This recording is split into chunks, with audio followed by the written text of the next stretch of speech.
Hey ho guys and gals, and hello my friends, this is your host Joe, Life with Josef, and I made a video about this about 4 years ago, a story time about people driving off with the gas nozzle still in the tank.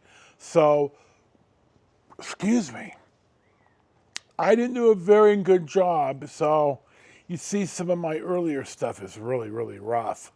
So I've got some more video too to tack in, so we're going to get to that now. So we'll see what's next. This wouldn't happen in the United States anymore because there is a safety safety connection in the hose that would release prior to this happening. Here's a guy pulling into the inspection bay at one of the CHP inspection stations. Here's a manager at one of the gas stations going to get the nozzle out of the gal's car. And the last of the video is a guy driving down the street with the pump dangling. But now I'm going to talk about this a little more. I worked with a guy at the paper, and he immigrated from India. I want to say from Punjab, but I can't be sure. And he had a really common name. Think almost John Smith type name. His first name was Capri. Ooh, we called him Pre. He was a good guy, worked hard for me. I trained him to do my job because the company realized, hell, if Joe gets sick or hurt or something, we've got nobody to really step up and do his job. And so I trained him. He didn't like it. It's a lot more work than you think. So he had two gas stations on the San Mateo coast, kind of the gas station mini mart, a little bit more of a grocery type gig. And he said that this happened about twice a month where people would drive off, and it cost maybe $100 to repair it, if I remember his story right. So, and I asked when I was going to the Chevron station in Pleasanton by the fairgrounds, where I would stop and fill up my cup and I would go to the bathroom. I was a regular there almost every day. I also buy Chico and I hot dogs. They said it happened once or twice a month, and I'm going to tell you why it happens.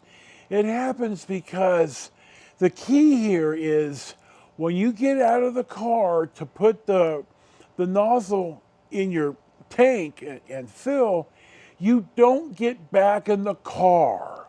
You don't get back in the driver's seat. Because I think when you get back in the driver's seat, often enough, somebody's going to forget, they have the nozzle still in the car, and, time to go, and they're going to drive off with it.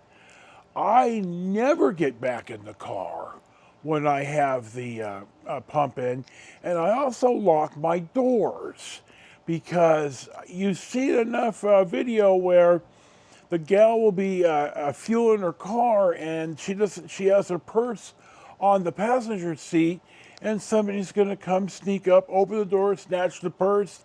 She's on the wrong side of the car. She's got the pump in the car, or the nozzle in the car, and her purse is gone. You lock the car. Even though you're standing right there, you lock the car. Now, speaking of Pre, he had such a common name that somebody with his name was on the do not fly list. And every time he wanted to fly back and forth from India to go home, he had a hassle. I mean, he had a passport, he was a citizen, and he still got yanked in for interrogation. Jesus. So, that's my guess. Oh, I don't have the picture, but the plaintiff did this too. I had the picture of her holding up the nozzle like a trophy, and this was at the gas station around the corner when we were married, and she managed to beg one of her coworkers to drive it back down and drop it back off. So I remember that too. So, and I saw it happen. I was having the Volkswagen detailed, and I was sitting out, and I watched this gal. The same thing. You pull up, you get gas, and you get sidetracked, and she drove right off, and she got out, did the same thing, got out, threw the pump down, and drove away. So it happens. So this is why you got to keep your head in the game. So that's my little gas pump story. A little bit better quality, a little bit more footage. This is, as always, your host, Joe, Life with Josef, another story time. Thank you for watching. Thank you for subscribing. Enjoy your day. Peace be with you. May Freya show you favor on the hunt through our fields so soft and green now and in the afterlife. And this is one where you really gotta keep your head in the game. Strength and honor. Strength and honor. Know your worth and never fucking forget it. And we'll see you for the next one.